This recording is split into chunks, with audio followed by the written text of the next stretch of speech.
Bismillahirrahmanirrahim. Assalamualaikum warahmatullahi wabarakatuh.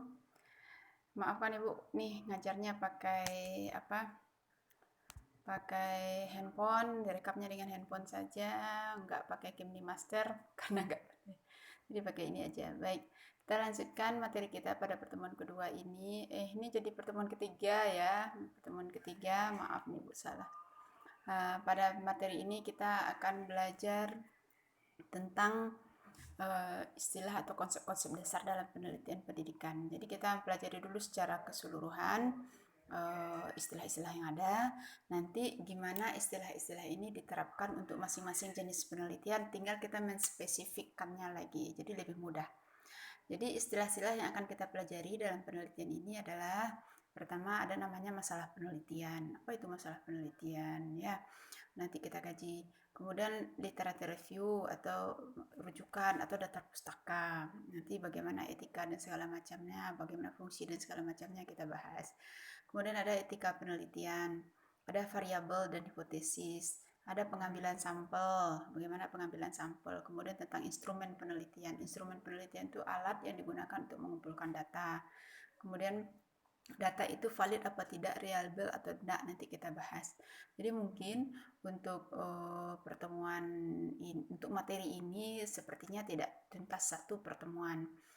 Nah, kemarin kan Ibu udah bilang harapan Ibu ya ketika kalian mengumpulkan mengumpulkan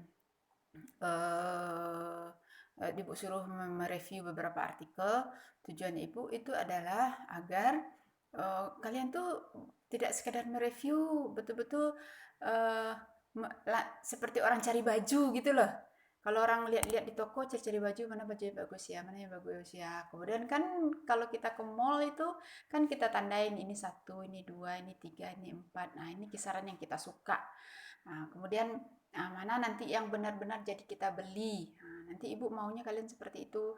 Kumpulkan artikel, survei artikel yang banyak, kemudian ambil atau download yang kalian benar-benar suka, kemudian pelajari dengan detail yang betul-betul lebih suka lagi gitu. Kenapa itu? Karena kalian harus masuk ke dalam untuk benar-benar materi ini bisa terkuasai dengan baik, kalian harus betul-betul terlibat aktif. Nah, gitu. Walaupun kita berjauhan seperti ini Bu ngoceh ke handphone seperti ini ya, walaupun kita berjauhan, tapi Ibu pingin kalian itu terlibat aktif. Bagaimana cara supaya terlibat aktif? Kalian sudah mengakrabkan diri dengan yang namanya produk-produk penelitian. Produk penelitian itu berupa artikel ya.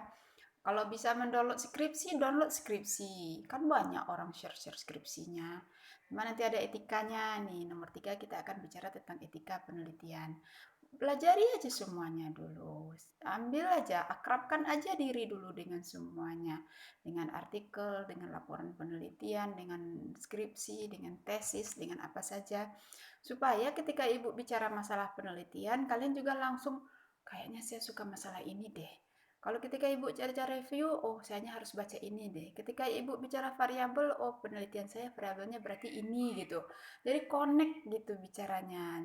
Ya, Ibu harap kalaupun kemarin belum Ibu suruh, tapi ini harus dilakukan ya, bertahap dilakukan. Jadi Ibu harap habis pertemuan ini, bagi yang sudah, alhamdulillah bisa langsung menukik ke masalah yang dipilih. Oh, berarti masalah penelitian yang saya ingin mau ini. Oh, berarti ini, gitu ya. Sehingga setelah mendengar video ini, nanti kamu akan bertanya, Bu, saya rencana penelitiannya ini, bisa nggak ini masalahnya? Bu, saya rencana mau ini, boleh nggak ini variabelnya? Gitu ya. Bu, saya rencana tentang ini, gimana etikanya, Bu? Gitu. Apa variabelnya, Bu? Apa instrumennya, Bu? Oke ya. Gitu ya penelitian perkuliahan kita ke depan ya. Sehingga seiring dengan kita kuliah selesailah proposalmu. Jadi proposal tuh nggak dibuat di akhir, dari sekarang sudah diancang-ancang. Oke ya. Nah, ini dia. Start penelitian itu di nomor 1 ini. Harus ada masalah dulu. Ya. Harus ada masalah penelitian gitu ya. Nah, tidak ada sebuah penelitian yang tidak bermulai dari masalah. Walaupun kenyataannya kebanyakan dari mahasiswa-mahasiswa S1 terutama dia melakukan penelitian hanya menduplikasi, melakukan ulang apa yang telah dilakukan orang. Sehingga kadang-kadang nggak nyambung dengan tempat dia melakukan penelitian. Kalaupun kita menduplikasi, boleh-boleh saja, nggak masalah bagi pemula, tapi jangan menduplikasi mentah tanpa ada ada pemahaman tersendiri. Kan lain lain lain apa? Lain tempat, lain ruhnya, lain tempat, lain subjeknya. Jadi yang idealnya melakukan penelitian itu adalah kita sendiri yang menentukan masalah penelitian kita. Sekarang masalahnya apa sih penelitian gitu ya. Nah, sebelum kita masuk ke masalah penelitian, Ibu mau nanti di akhir materi ini kamu memberikan contoh ini harapan Ibu sih sudah masalah yang akan kalian teliti, sudah memformulasikan pertanyaan penelitian yang kalian mau, ya. Jadi nomor 1 ini nanti mampu memberikan contoh masalah yang berpotensi untuk dilaksanakan penelitian. Harapan Ibu contoh ini adalah penelitian yang akan kalian lakukan. Kemudian memformulasikan pertanyaan penelitian. Jadi nanti habis mendengar ini, kamu sudah punya rumusan masalah penelitian. Kemudian diharapkan ya, mudah-mudahan materi yang Bu sampaikan mampu bisa membuat kamu membedakan pertanyaan penelitian yang bisa diteliti dengan yang tidak bisa diteliti. Kemudian mendeskripsikan 3 cara untuk memperjelas pertanyaan penelitian yang belum jelas dan kemudian memberi contoh definisi operasional. Jadi kadang-kadang di masalah penelitian kita itu ada definisinya yang tidak standar. Perlu didefinisikan. Baik. Nah, sekarang apa itu masalah penelitian? Masalah penelitian itu beranjak dari namanya masalah ya, katanya saja udah masalah. Masalah itu sesuatu dikatakan masalah jika bagaimana? Nah, semua orang punya masalah, tapi bisakah mendefinisikan apa itu masalah? Masalah sesuatu itu bisa jadi masalah kalau kita memperhatikannya, ya. Kita memperhatikannya dan kita merasa terganggu, itu dia jadi masalah. Kita maunya misalnya kalau ada rentang nilai ya, harapan kita rentang nilainya 10, yang kita dapat 5. Jadi masalah kalau itu jadi perhatian. Kalau enggak jadi perhatian bodoh amat, berarti bisa jadi nggak masalah gitu ya. Nah, jadi yang pertama itu kita care, peduli. Nah, kemarin di minggu pertama kemarin kan udah dibilang kita bisa mencari tahu itu dengan sensori, dengan indera. Nah, indera yang paling baik adalah sensitif kita terhadap lingkungan. Nah, itu kan. Nah, jadi perhatian kita care enggak? Kita perhatian enggak terhadap di sekeliling kita? Kita merasa ada punya masalah enggak gitu. Ketika masalah itu apa? Ketika harapan tidak sesuai dengan faktanya. Faktanya begini, harapan kita lebih baik, maka itu menjadi masalah. Banyak masalah, banyak ya. Bisa berkaitan dengan bidang tertentu, bidang pendidikan, bidang apa, bidang media, bidang apa, bahan ajar, bidang apa lagi, strategi, perhatian, konsentrasi, banyak yang bisa menjadi masalah ya. Bidang kesehatan, bidang sosial, semua bidang yang kita menjadi perhatian kita dan yang menurut kita itu tidak sesuai dengan yang seharusnya. Kemudian suatu kondisinya maunya nyaman, ternyata nggak nyaman, sehingga kita ingin meningkatkan. Dalam kelas kamu perhatikan tuh pasti ada kondisi-kondisi yang tidak nyaman, dan kondisi tidak nyaman itu ingin ditingkatkan menjadi nyamannya. Yang masalahnya itu ingin ditingkatkan tidak gitu. Kalau orang enggak ya gitu aja, ya udah nggak ada masalah hidupnya, easy going aja, muka cowok beliau juga gitu. Jadi janganlah jadi orang seperti itu ya. Jadilah orang yang peduli, yang selalu ingin mencari solusi, yang ingin selalu memperbaiki keadaan, yang selalu ingin menjawab tantangan dan pertanyaan-pertanyaan. Jika kamu termasuk orang seperti itu, maka kamu akan sangat mudah menemukan masalah penelitian. Nah, sekarang bagaimana kita memastikan apa pertanyaan penelitian itu sudah baik, ya. Waduh, gambar Ibu tidak terrecord di sini. Mungkin nanti kamu bisa simak suara Ibu, kamu bisa buka file PowerPoint Ibu di tempat lain ya. Kamu buka file PowerPoint sendiri, kemudian kamu simak suara Ibu di sini ya. Nanti lihat gambarnya. Di sini di gambar ini dilihatkan bahwa apa sih apa namanya pertanyaan penelitian itu bagaimana sih harusnya gitu ya. Nah, di sini Ibu memberikan pertanyaan penelitian ya, bagaimana seharusnya.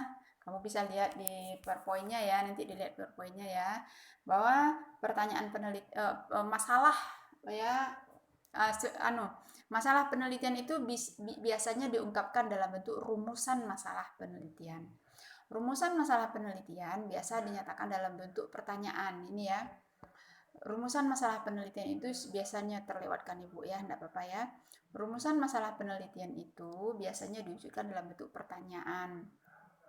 Kita ke contoh dulu deh seperti ini. Contoh-contoh rumusan masalah.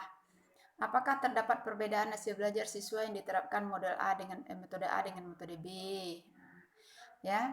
Nah, tadi di atas ini ada gambar bahwa rumusan masalah itu harus memuat metode penelitian. Kalau ini pertanyaannya, maka orang langsung terbayang, oh itu eksperimen itu.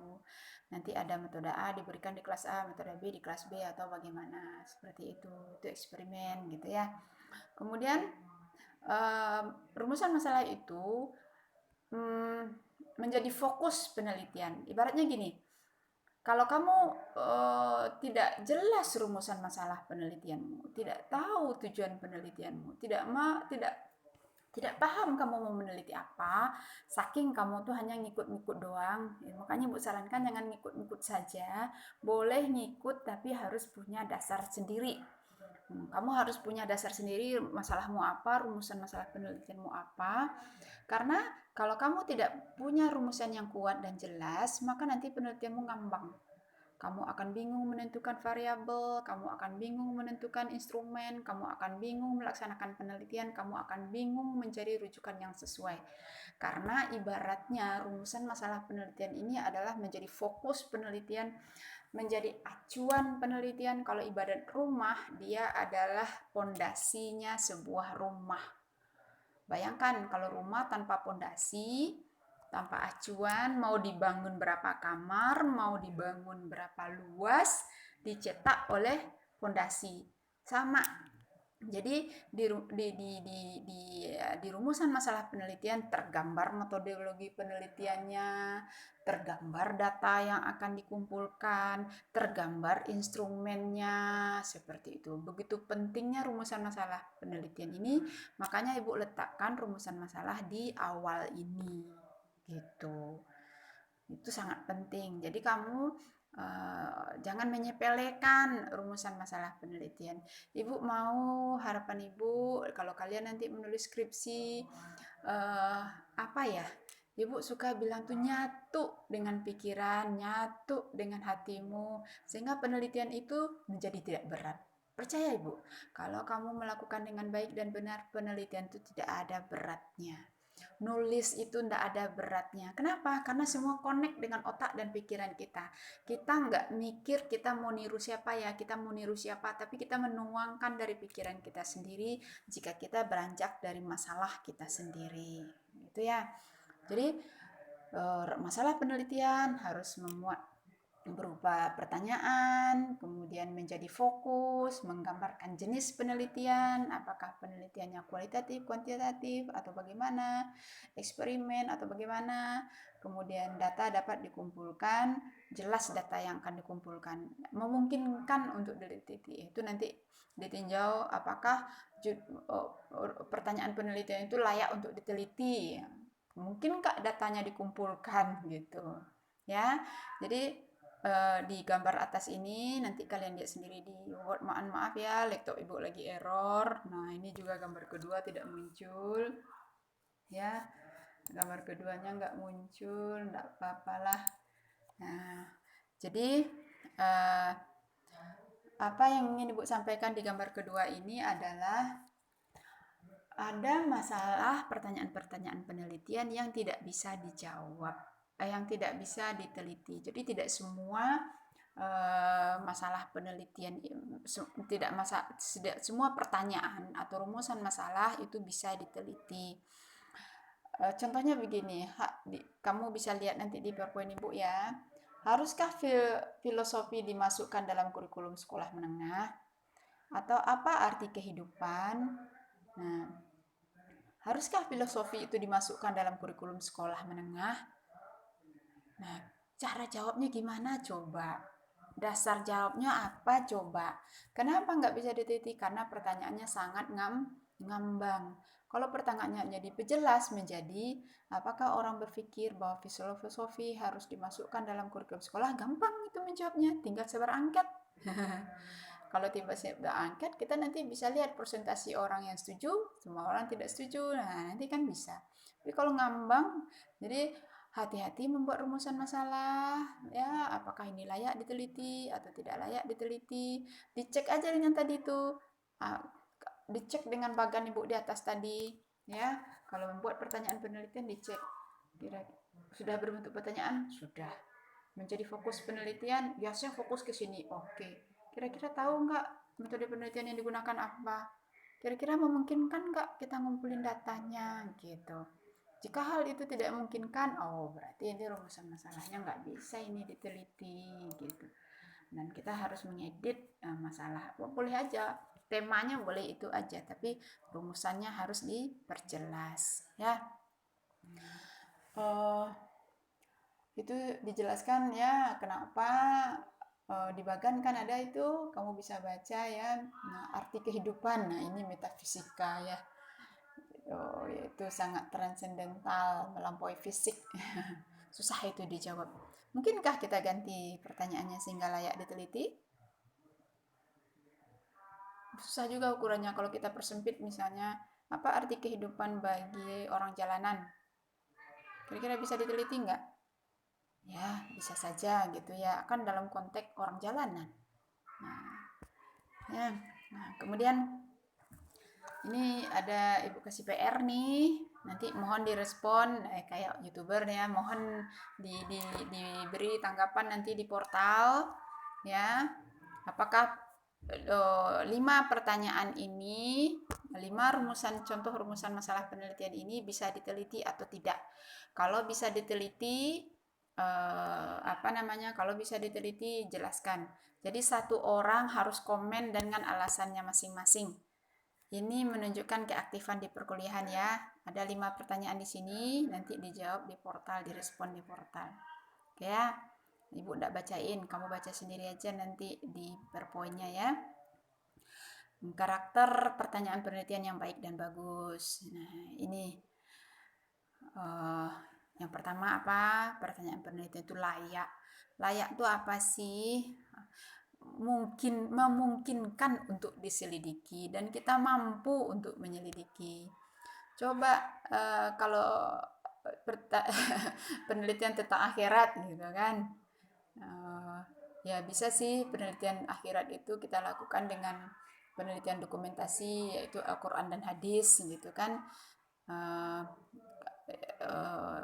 Tapi ada beberapa penelitian ya, kalau kita orang muslim bisa begitu ya. Kemudian penelitian tentang apa lagi yang tidak mungkin kita teliti, kemungkinan tentang ya kita ingin tentang anak kecil yang kita teliti, seberapa dalam bisa kita teliti, memungkinkan nggak, layak nggak, itu harus dipertimbangkan ya. Seperti tadi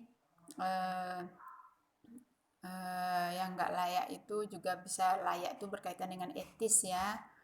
Etis nggak sih kita nanyain ke orang gitu ya, pokoknya kamu penasaran. Ada sih orang yang nekat-nekat penasaran tentang respon orang-orang yang suka membunuh itu seperti apa gitu. Itu kan biasanya tidak dalam bentuk penelitian tetapi dalam bentuk artikel-artikel apa ya, semacam pandangan aja gitu ya. Ya, pertanyaan penelitian harus jelas, tidak ambigu, ya, tidak bermakna ganda, tidak membingungkan. Kalau orang satu baca, mau orang lain baca, orang mempunyai kesimpulan yang sama.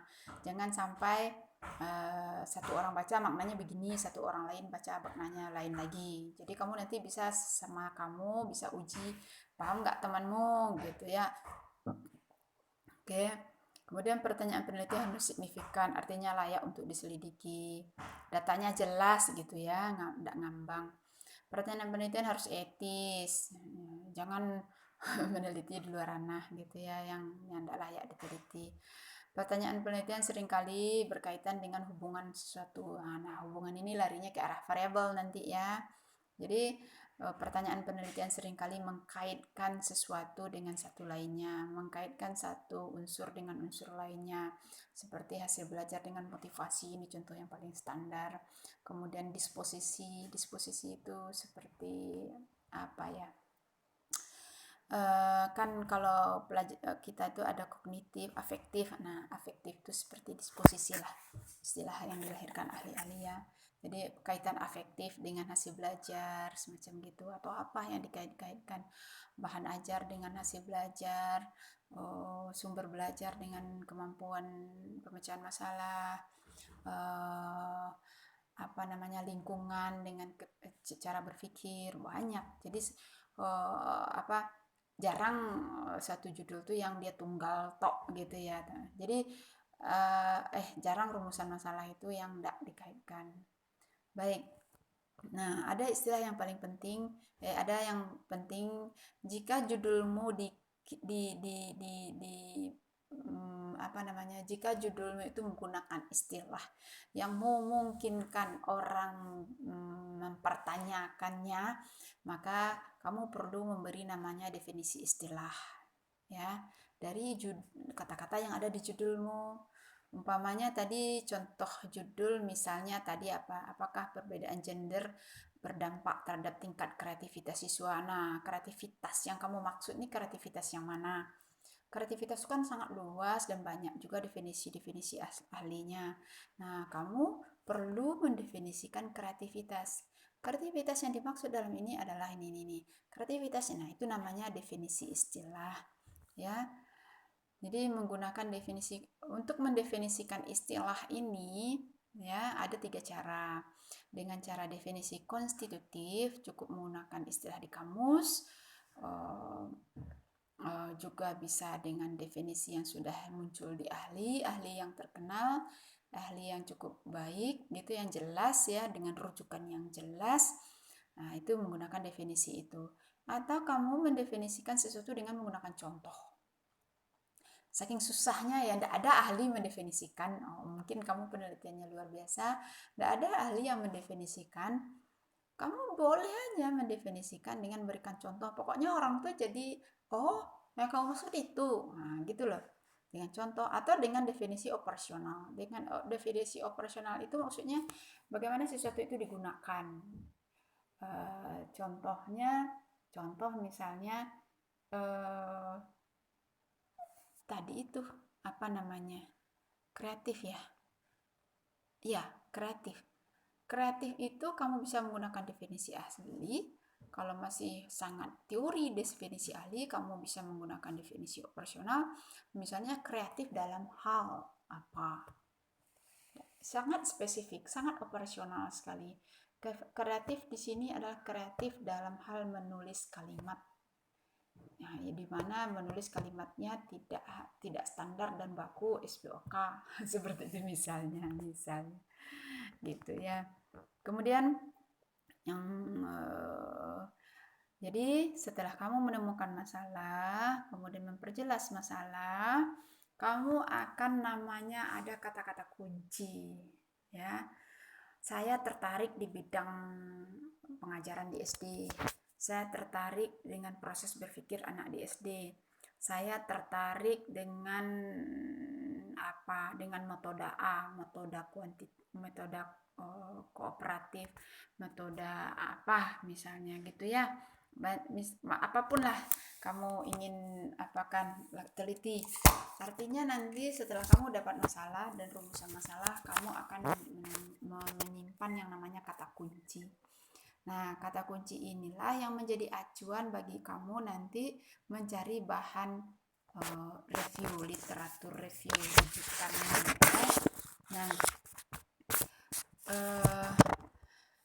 Nah, sekarang literatur review itu apa sih? Tinjauan literatur. Ada yang nyebut tinjauan literatur, ada yang nyebut tinjauan pustaka. Nah, apa itu tinjauan pustaka? Tinjauan pustaka, ya, tinjauan pustaka yang pertama itu udah kebayang ya, yang ibu suruh kamu lakukan di awal perkuliahan mencari minimal 10 artikel, dan ibu harap kamu tidak membatasi hanya 10, kamu terus lanjutkan terus 10 seminggu, 10 seminggu, 10 seminggu, sehingga kamu nanti akan dapat artikel-artikel terbaik untuk penelitianmu. Ya, apa saja yang terkait dengan tema-tema yang kamu tertarik, cari, dapatkan kajian artikelnya.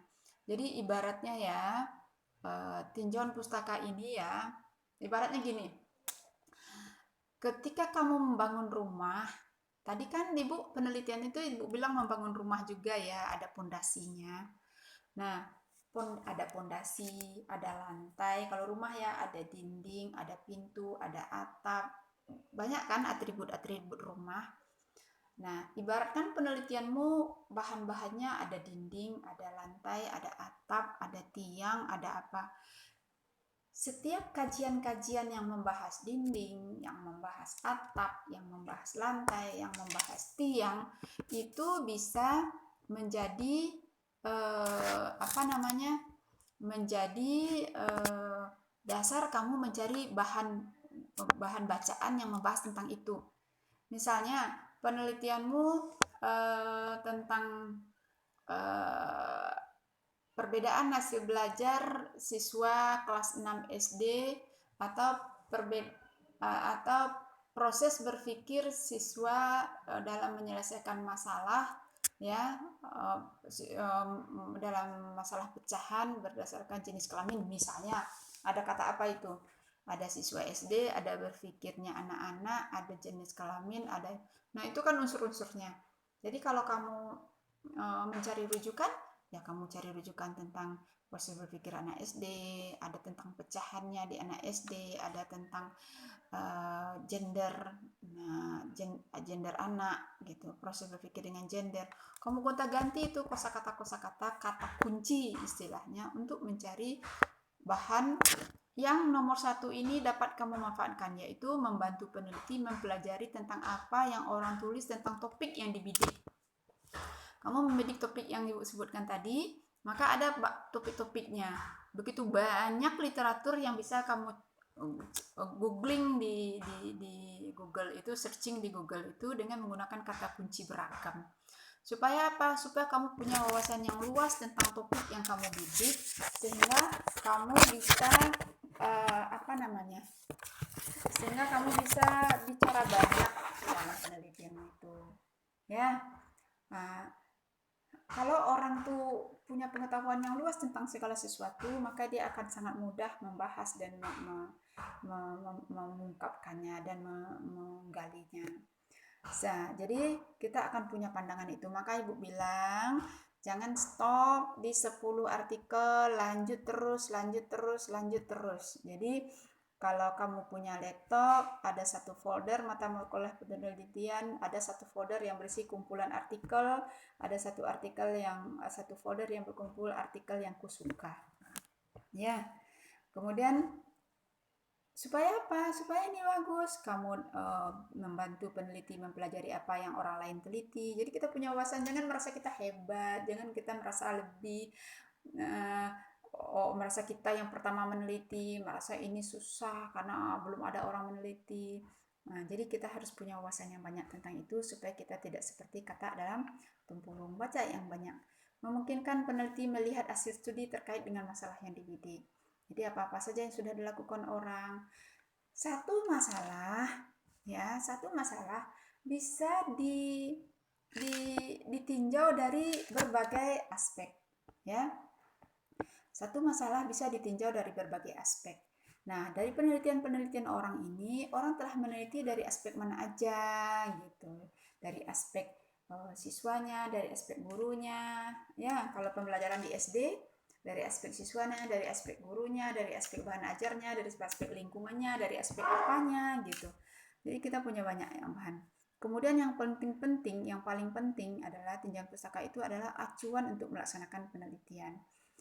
Ya, teori-teori, buku-buku yang membahas tentang topik yang kamu bidik itu akan menjadi dasar kamu untuk memahami istilah definisi yang ada, memahami bagaimana nanti umpamanya mengukur. Kamu ingin mengukur tingkat pemahaman guru terhadap RPS misalnya begitu. Nah, ada alat ukurnya, itu orang-orang yang telah meneliti terdahulu memberikan contoh-contoh. Nanti kita bisa amati, kita tiru, dan kita modifikasi. Kemudian kamu ingin meneliti apakah suatu strategi efektif apa tidak untuk seorang siswa. Nah, bagaimana kita mengukur efektif dan tidaknya? Kita lihat orang lain melakukannya seperti apa. Dan itu bisa kita modifikasi, kita tiru, dan kita modifikasi. Jadi mustahil kamu melakukan penelitian kalau kamu tidak punya bahan sumber yang cukup. Terus terang aja, dari sebelum-sebelumnya yang pernah Ibu lihat, meneliti cukup dengan modal satu buku, membahas tentang itu, kemudian dia sudah melakukan penelitian. Kan nggak lucu ya? Maka oke, kamu punya satu buku, tapi kan orang yang meneliti banyak. Jadi kamu bisa cari artikel-artikel yang banyak. Kan udah Ibu ajarin caranya. Itu baru cara jurnalnya di Indonesia loh. Belum lagi jurnal luar negeri. Ya, Ibu akan bantu deh. Kalau kalian tertarik bidang-bidang baru, bidang-bidang yang belum, Ibu akan bantu nanti mencari. Ibu suka mencari bahan-bahan, membantu seperti itu.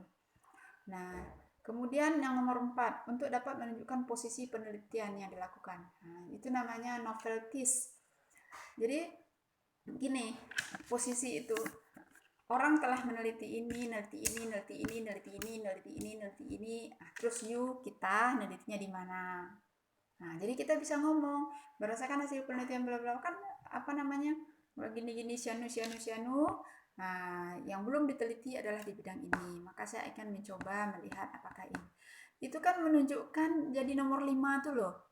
Keren peneliti, kualitas peneliti. Wow, penelitinya luar biasa. Dia telah merujuk ke hasil tulisan penelitian orang yang banyak dan nampak posisinya. Nah, situlah hasil penelitian yang luar biasa. Ibu mau kamu semua membuat hasil penelitian dengan benar-benar dari hati, dari ingin menjadi yang terbaik. Karena kalau belajarnya serius dan sungguh-sungguh, nanti ketika repeated, pengulangan ke depan, ketika kamu S2, ketika kamu harus meneliti, ketika jadi guru, itu tuh menjadi lebih mudah ya. Kecuali kalau kamu kuliah sekadar untuk menunggu jodoh. Ya terserah. Nah, mungkin ada alirannya seperti itu, mudah-mudahan nggak ada ya. Kuliah hanya sekadar menunggu datangnya jodoh, datang jodoh kuliah berhenti gitu. Sayang banget kan. Oke, kita lanjut jenis dan sumber tinjauan literatur. Jadi alat referensi yang umum sifatnya, ini nanti bisa kamu baca. Yang apa namanya ya? Yang biasa-biasa aja kita baca sesuatu, ini ada di sini, ternyata nanti baca koran, baca apa, kemudian pendapat ini mengarahkan kita ke rujukan yang primer ya. Mungkin ada kumpulan-kumpulan abstrak misalnya, kan orang kumpulan abstrak, kumpulan judul, kumpulan apa. Nah, itu mengantarkan kita ke namanya sumber primer. Sumber primer itu berupa laporan penelitian. Jadi orang-orang yang benar meneliti dan melaporkan, itu laporan penelitian. Tapi kalau sekunder itu dia mengkoleksi hasil orang, ditulisnya di bukunya. Jadi bukunya itu koleksi hasil kerja orang. Makanya kamu kalau di buku kan menurut Sianu dalam buku ini gitu kan. Menurut misalnya menurut Sukumaneti dalam buku siapa, atau boleh gini deh, menurut siapa ahli pendidikan? Menurut Piaget dalam buku yang ditulis Sukmaneti. Nah, itu. Jadi itu tidak dianjurkan. Jadi yang sangat dianjurkan dalam kita menulis artikel itu, menulis penelitian adalah rujukan primer ya. Rujukan yang memang orangnya yang ngomong ya, hasil temuannya dia yang ngomong. Kalau Piaget ya buku Piaget ya, seperti itu. Langkah-langkah yang terlibat dalam penelusuran literatur. Nah, untuk mencarinya kita punya rumusan masalah seperti tadi, dan lagi-lagi mengacu ke rumusan masalah. Kemudian kita mencari kata kuncinya, berkali-kali diganti kata kuncinya itu ya. Mendefinisikan masalah, memutuskan sejauh mana mau dicari, menentukan basis data yang akan dicari, merumuskan istilah pencarian. Istilah pencarian ini namanya kata kunci, mencari alat referensi umum, kemudian memperoleh dan membaca sumber-sumber primer serta mencatat dan ringkas poin-poin. Ibu sarankan kalau kamu mencari artikel, di artikel itu dia tidak tercantol dalam satu jurnal, tapi dia artikel bebas di Google. Tapi di artikel itu dituliskan si Janu penulisnya, ada nama orangnya. Berarti kan kamu nggak tahu ini artikel ini di mana publishnya, cuma dapat di Google. Maka linknya itu kamu catat. Bahwa nanti kita bisa menulis artikel menurut Sukmaneti dapat di Google ya. Tidak dalam satu jurnal, tidak dalam satu proceeding. Jurnal adalah kumpulan artikel yang pernah Ibu tunjukkan dulu. Proceeding adalah buku. Sekarang proceeding online juga banyak. Jadi dia antara jurnal dan proceeding sama ya. Cuma kalau proceeding itu melalui tahap seminar dulu. Jadi kita menseminarkan artikel kita di depan orang, baru layak nanti masuk proceeding. Kalau artikel kita direview oleh orang, artikel kita jika layak baru dipublish di jurnal seperti itu. Mereka ya. Kemudian melakukan penelusuran literatur. Jadi kita ya biasa ya seperti yang sudah Ibu ajarkan baik manual di buku maupun elektronik.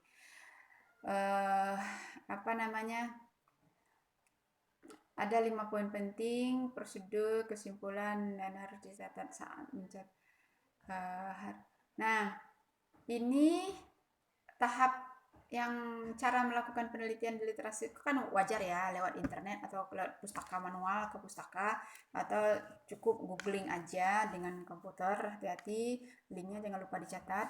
Kalau yang setiap kali itu linknya dicatat. Nah, kemudian yang ini, yang bawah ini, sayang ya tidak bisa Ibu pointer karena ini di laptop.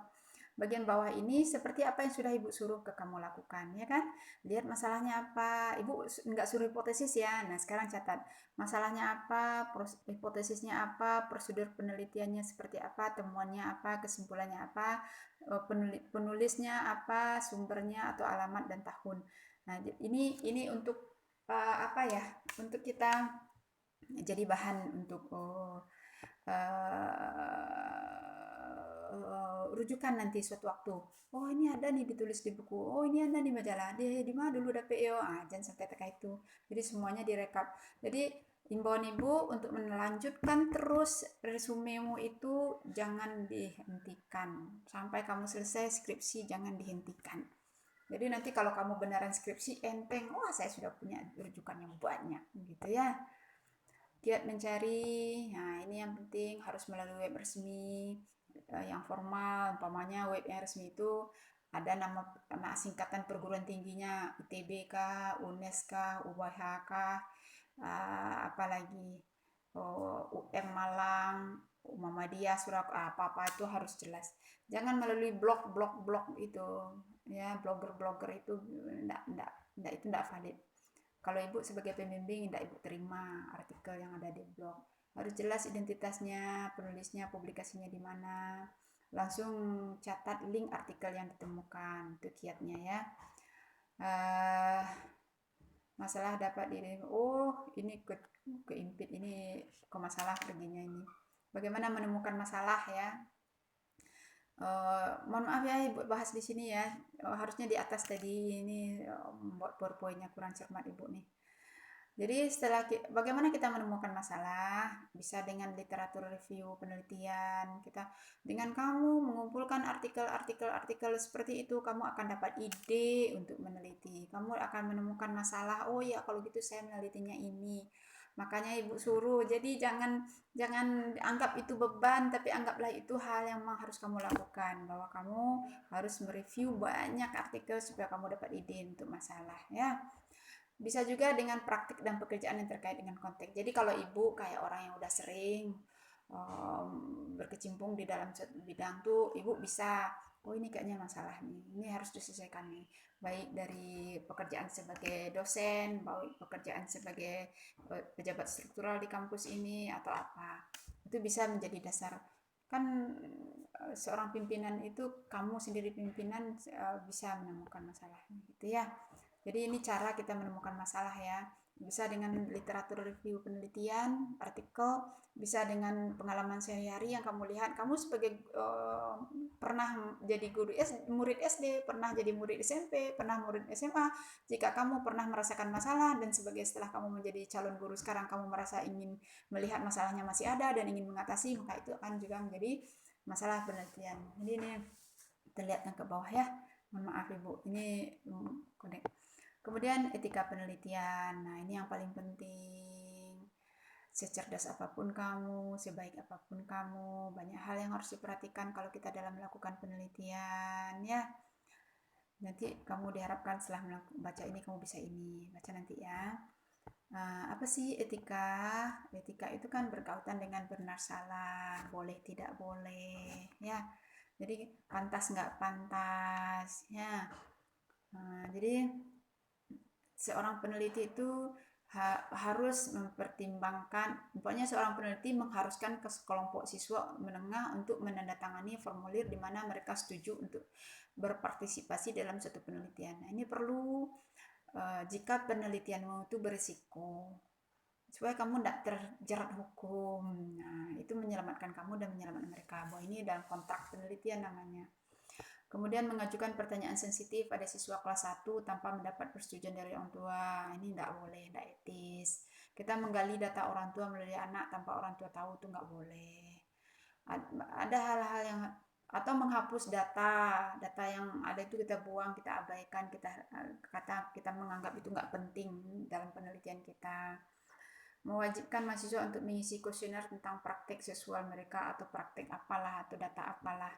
Kan kalau ini ibu ambil dari luar negeri ya, orang luar negeri kan ya mahasiswa itu seperti apa. Ibu harap kalian adalah semua mahasiswa yang sopan santun, yang tidak mempertimbangkan ini, artinya tidak memikirkan hal itu, bahwa mahasiswa ya lajang gitu ya, dengan melakukan hal yang belum seharusnya kita lakukan.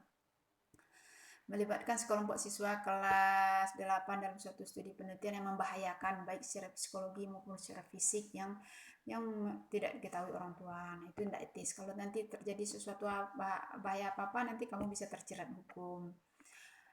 Nah, yang paling penting yang kalau kita di sekolah kita, penelitian kita mungkin nggak akan sampai ke hukum-hukum kaitannya ya, tetapi yang perlu dijaga adalah merahasiakan data penelitian. Jangan disebut nama orang. Kalau data penelitianmu menemukan sesuatu yang kurang baik, bahwanya si Anu termasuk kategori rendah, lemah ininya. Ketika kamu melakukan penelitian tahun ini, datamu begini, dia lemah, lambat dalam ini, kan kamu melakukan penelitian kualitatif, menggali proses berpikirnya, anak tuh responnya lemah, tidak aware, bla bla bla bla, kamu bilang si Anu disebut namanya, ditulis sekolahnya. Suatu hari udah besar dia ini, ternyata dia juga jadi dosen, jadi dia baca, kan nggak enak. Jadi orang dalam penelitian itu biasanya menggunakan inisial ya, namanya dikasih kode, jadi nggak pakai nama asli. Ya, jadi apa yang harus kita perhatikan kalau untuk etika? Mengacu pertanyaan kita, pertama kita mikir dulu, ini boleh nggak ya, ini benar nggak ya, ini salah ya nggak ya, harus ditimbang-timbang ya, jangan seenaknya aja, jangan demi penelitian kita kemudian kita melabrak semuanya ya. Kemudian ini nanti kamu bisa baca ini, Bu Rasa cukup. Nah, ini yang paling penting nomor 6 dan 7 ini. Ya, plagiarisme. Nah, hati-hati, hati-hati, jangan sampai karya orang lain kita akui sendiri sebagai karya kita. Itu kamu bisa terjerat hukum. Atau karya si A kamu katakan sebagai karya si B, itu juga nggak boleh. Si A nanti bisa protes, kamu bisa terjerat hukum. Jadi ada plagiarisme yang disengaja atau yang tidak disengaja. Nah, yang berbahaya itu yang disengaja. Kalau yang tidak sengaja mungkin apa ya? Hati-hati kalau mengambil kalimat persis dalam, makanya kita itu di walau cara merujuk. Nah, ini kembali ke literatur tadi. Mungkin di dalam bahasa Indonesia itu sudah dipelajari. Kalau mungkin nanti kita mungkinkan ya kita pelajari cara merujuk, mengutip pendapat orang, menuliskan pendapat orang, itu harus hati-hati. Kalau memang itu bukan dari bahasa pikiranmu sendiri, maka katakan kalimat itu saya ambil dari buku Sianu tahun sekian. Kalimat ini ada kutipan langsung, kita plok ambil persis copy paste dari orangnya ke skripsi kamu. Itu caranya kutipan langsung. Atau kutipan tidak langsung, kamu membahasakan ulang sesuai bahasamu dari orang itu, maka itu tetap dicantolkan nama penulisnya. Ini etika ini ya. Itu yang harus sangat diperhatikan. Kemudian riset dengan anak-anak, hati-hati kamu, kita kan anak SD, berkaitan dengan penelitian anak SD. Jika penelitian itu agak mungkin ada rentan untuk memunculkan polemik, maka sebaiknya izin orang tua. Kemudian peraturan lagi, ya izin penelitian. Jadi kamu nggak boleh lono-lono masuk ke sekolah orang ya, harus izin dari guru, izin dari kepala sekolah, izin dari dinas. Makanya nanti ada izin-izinnya. Ya, Ibu rasa itu untuk satu topik ini